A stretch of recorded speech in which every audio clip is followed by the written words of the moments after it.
The Untold Truth About Money, How to Build Wealth from Nothing.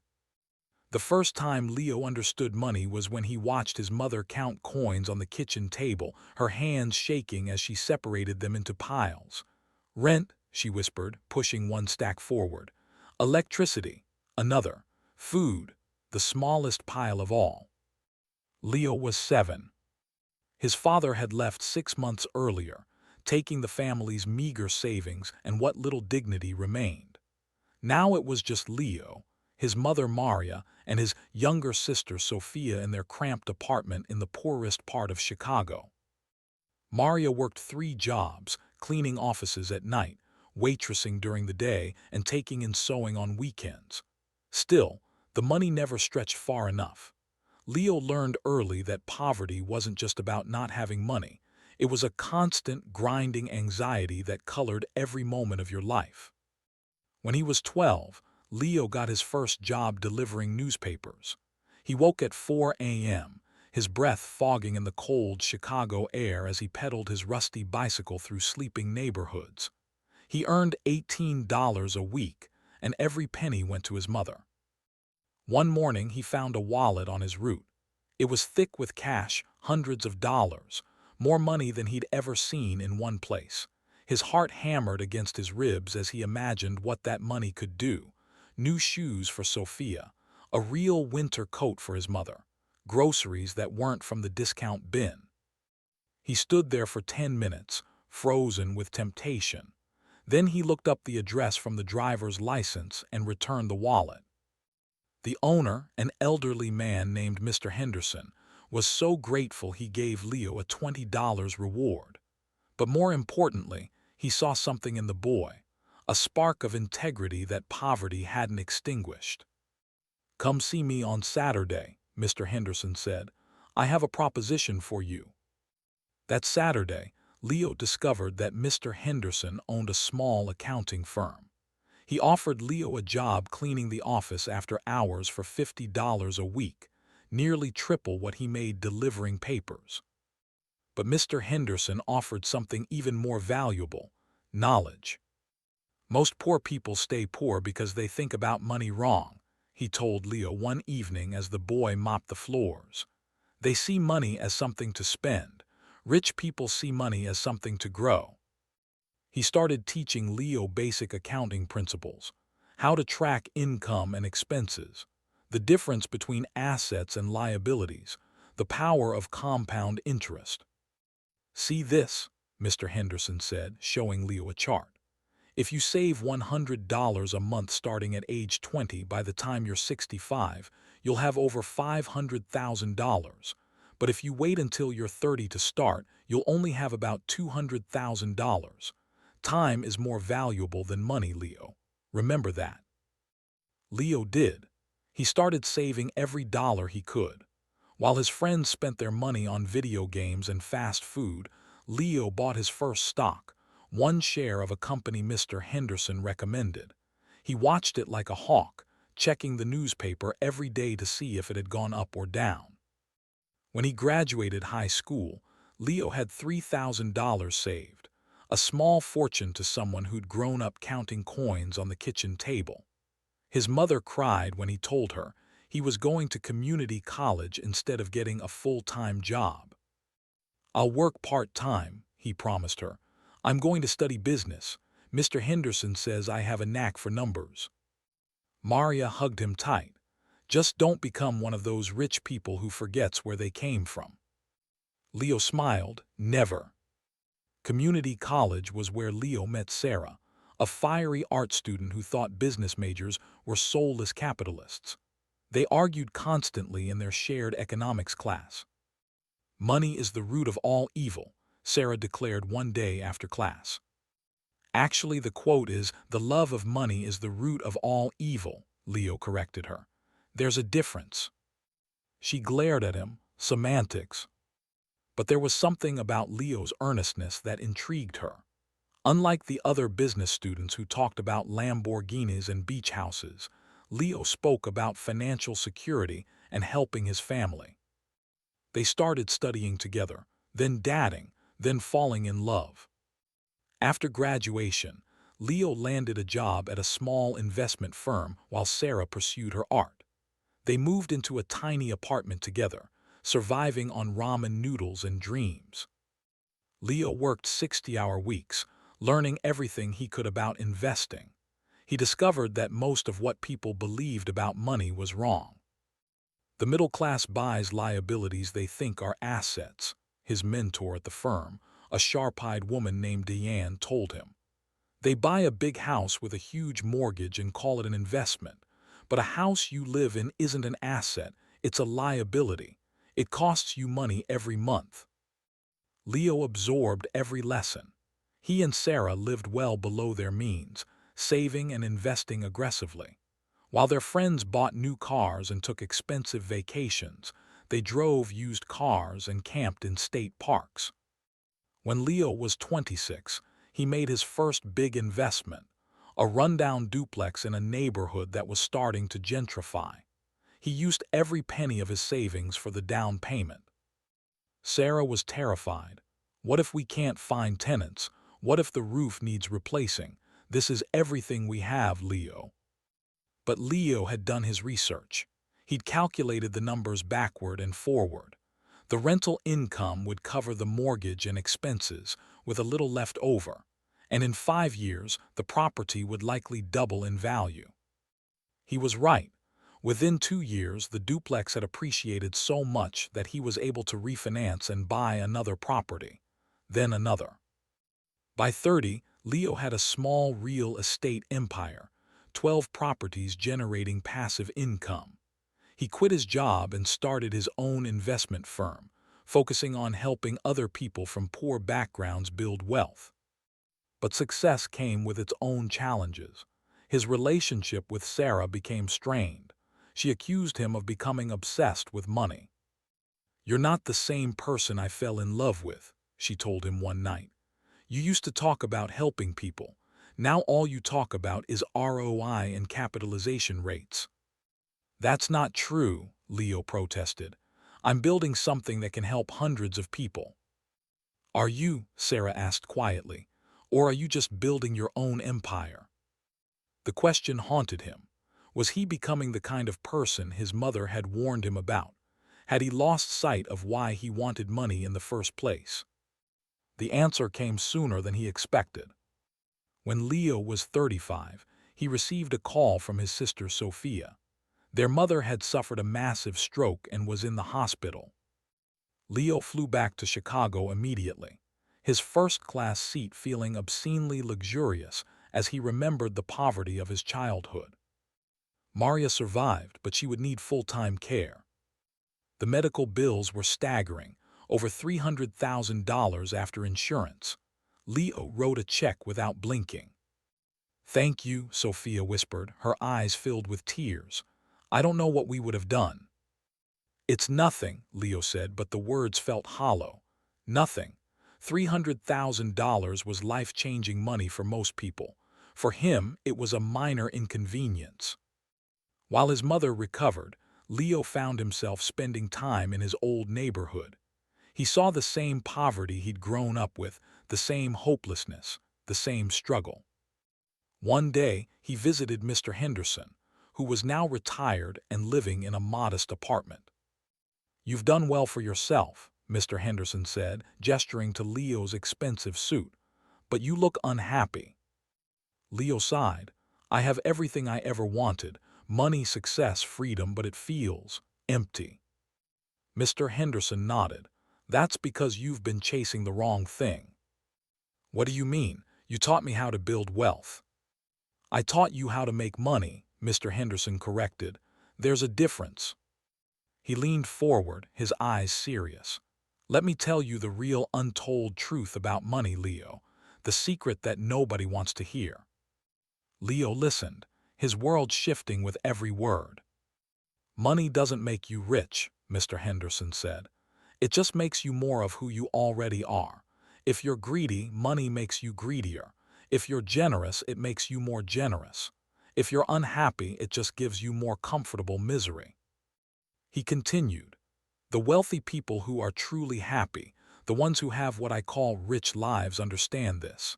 They use money as a tool, not a goal.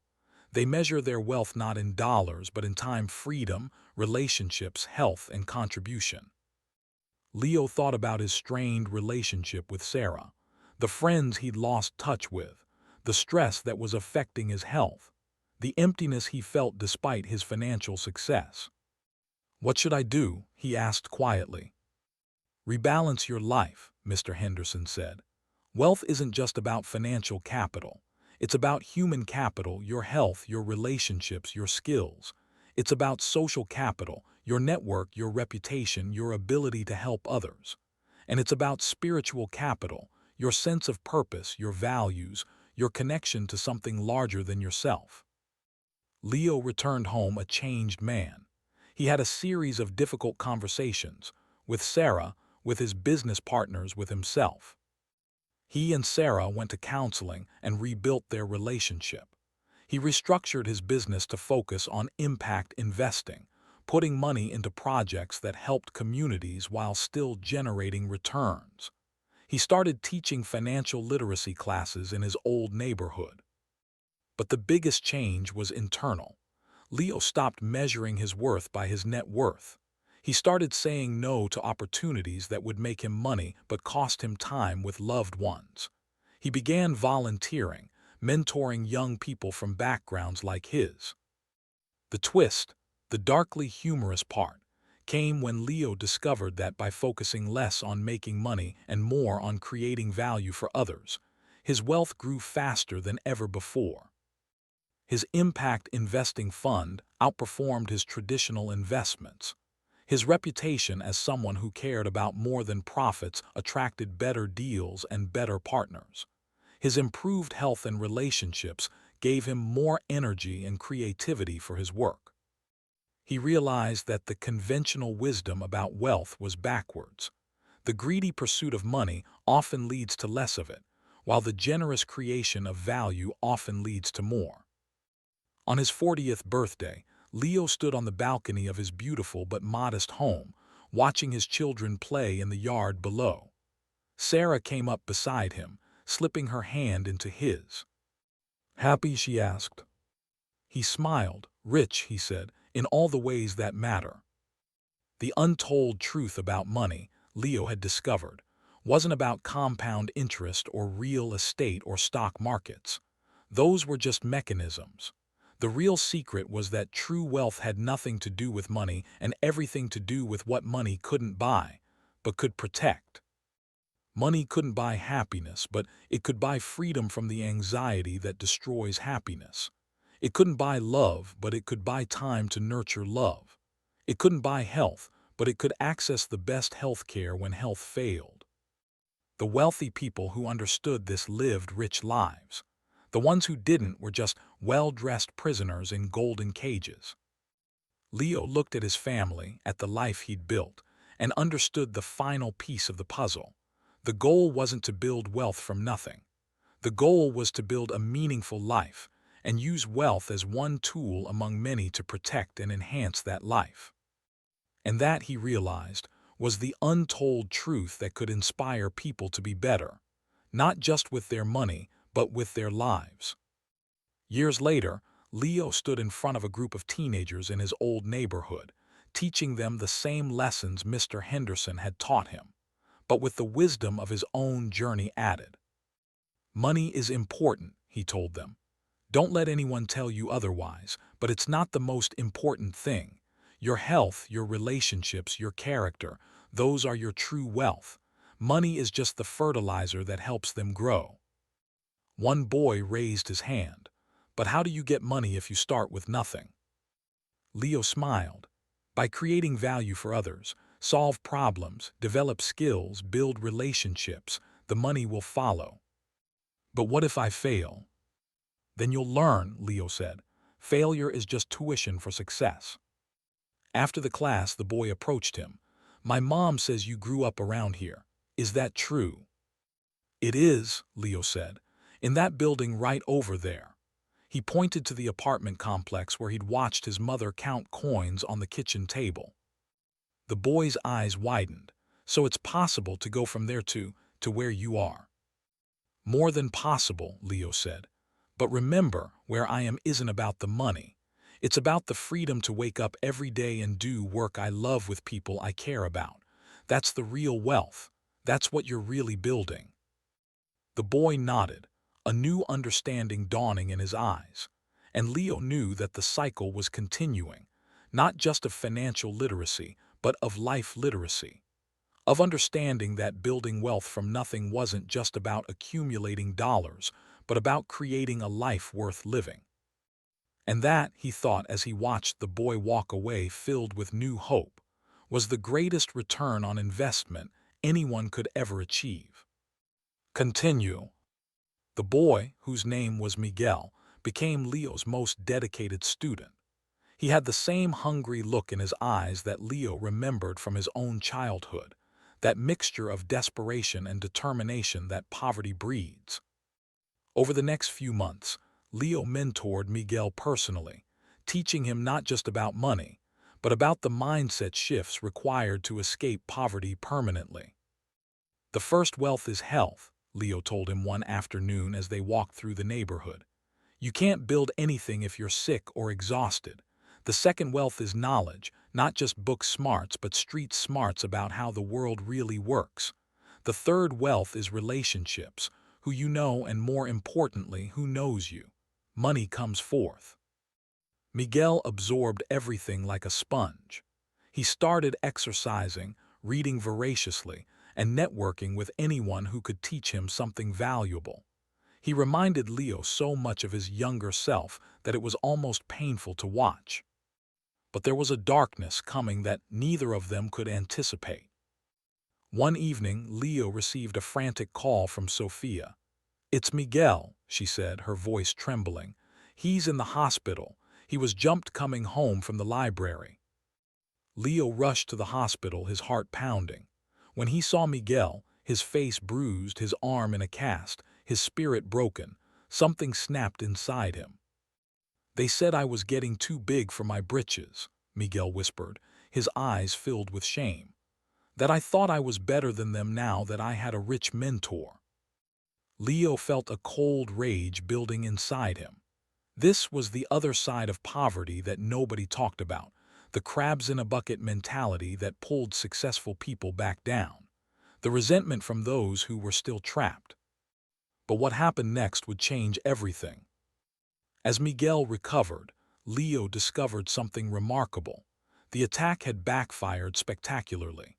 Instead of scaring other kids away from Leo's program, it had the opposite effect. Dozens of young people from the neighborhood came forward, wanting to learn what Miguel had been learning. "They see what happened to Miguel as proof that you're teaching something powerful," Sophia told him. "Something worth fighting for." Leo realized this was an opportunity, not just to teach financial literacy, but to address the deeper issues holding people back. The poverty mindset, the scarcity mentality, the fear of success. He expanded his program, bringing in psychologists to work on mindset, martial arts instructors to teach self-defense and discipline, and successful people from similar backgrounds to share their stories. But the real breakthrough came from an unexpected source.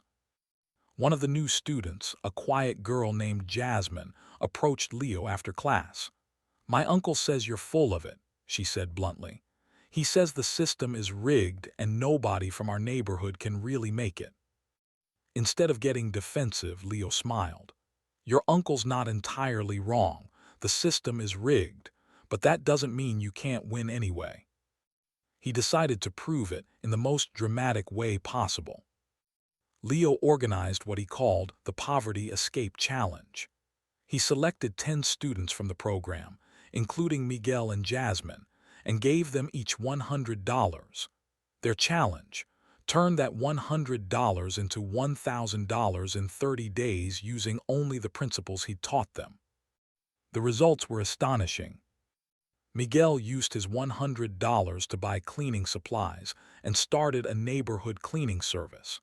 Within 2 weeks, he had 5 regular clients and was making $200 a week.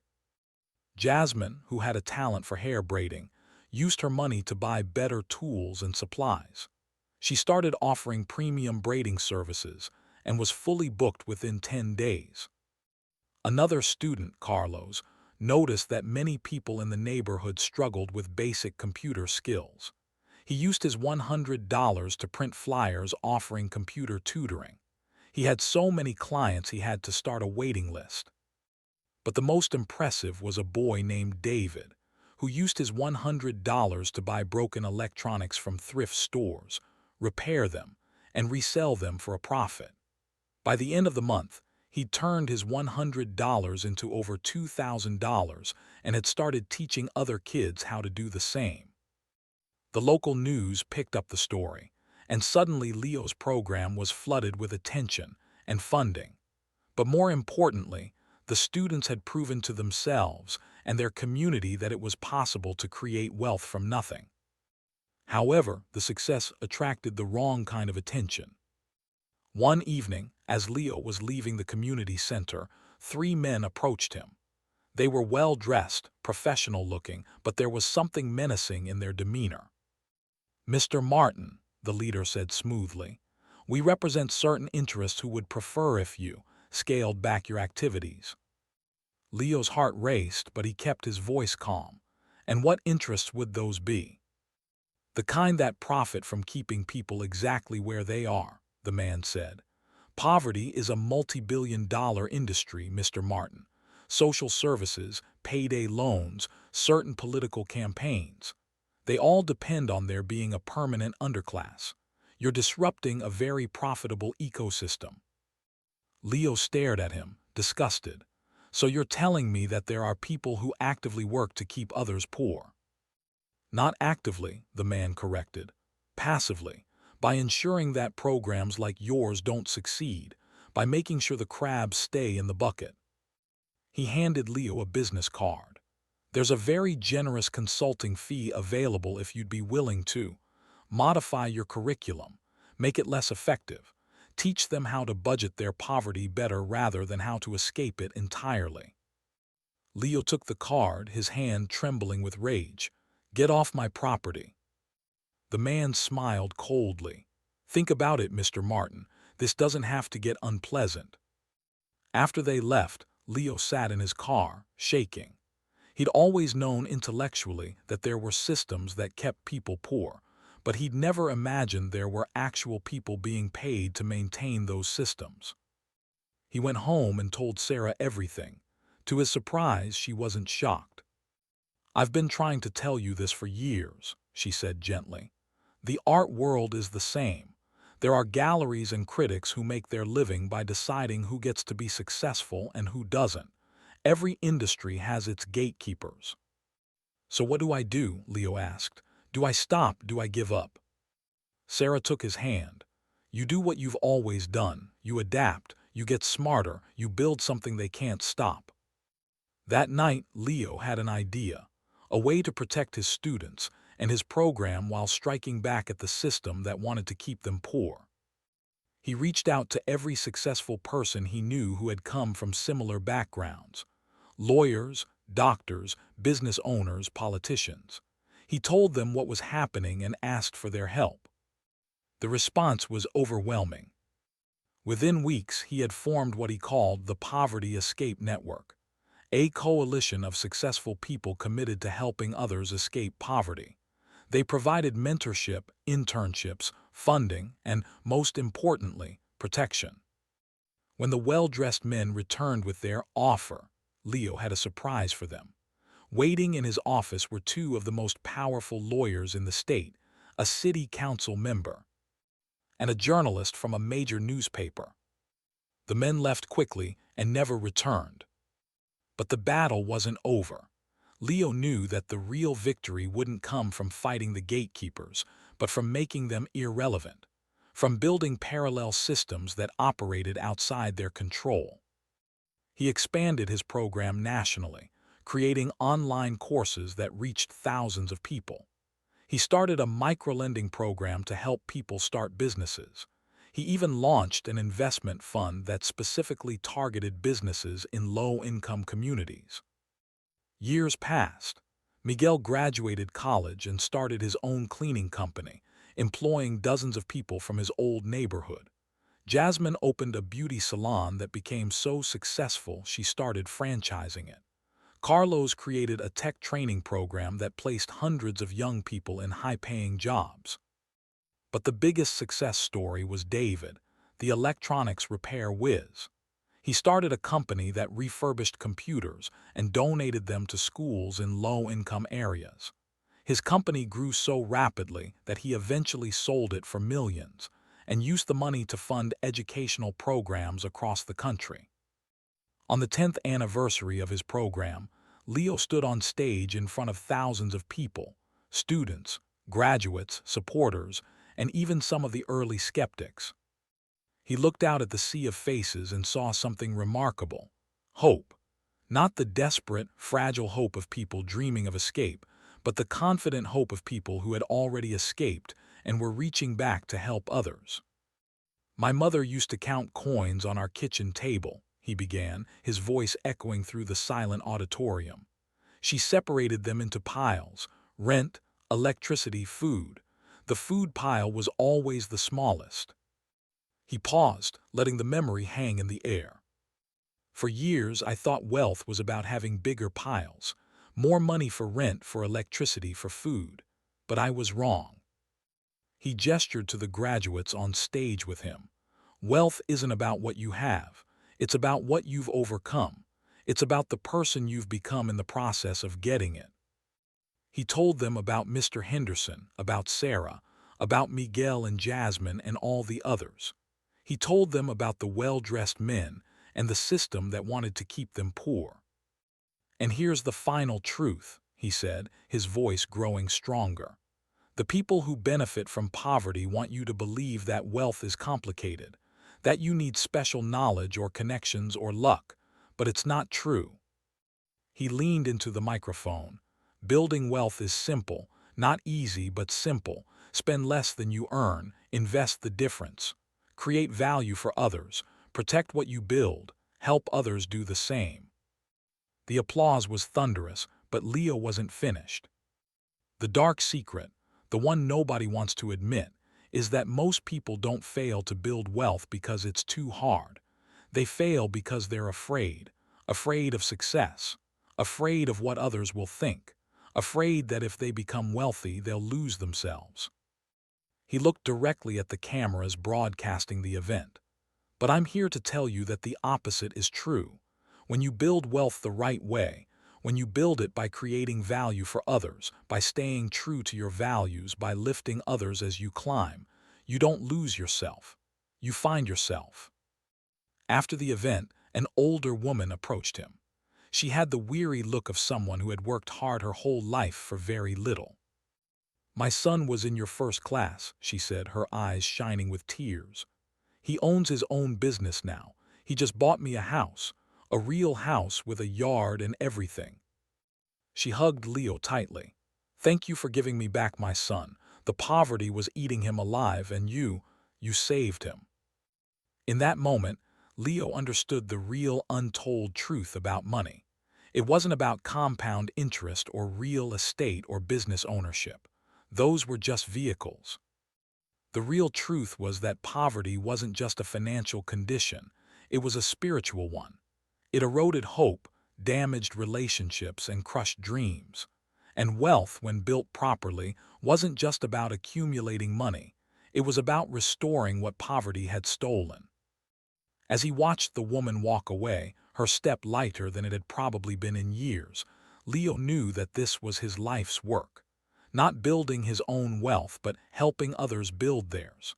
Not escaping poverty himself, but making sure others could escape it too. And he realized that this was the ultimate twist, the darkly humorous truth that made people want to be better. The fastest way to build wealth for yourself is to help others build wealth for themselves. The most selfish thing you can do is to be generous. The best investment you can make is in other people's success. Because in the end, we're all in this together. And the only wealth that truly matters is the wealth we create together.